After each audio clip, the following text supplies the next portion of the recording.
And officials from the United States and Iran met in Geneva for nuclear talks. But the meeting, their third round of indirect negotiations, ended with no announcement of a deal. Key differences still remain as Washington warns Tehran must not be allowed to develop a nuclear weapon. Our Seung-jae has more.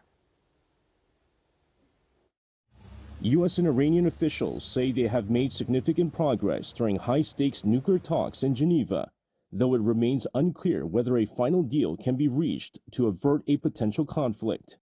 Omani Foreign Minister Badr Albusaidi, who mediated the negotiations, said the two sides agreed to resume talks soon after consultations in their respective capitals. He added that technical-level discussions are set to take place next week in Vienna.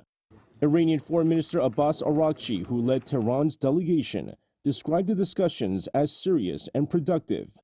He said there was agreement on some issues, but differences remain.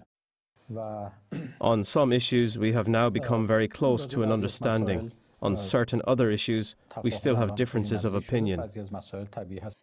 Araghchi stressed that Iran's key demand is the lifting of U.S. sanctions, a step Washington has long said would require major concessions from Tehran.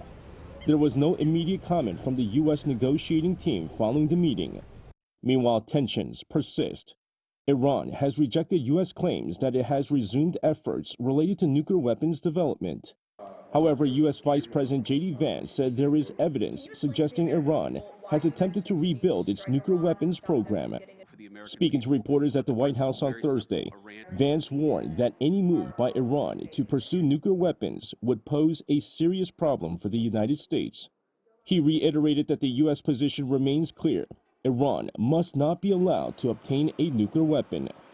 For now, another round of nuclear talks between Washington and Tehran is scheduled for next week in Vienna.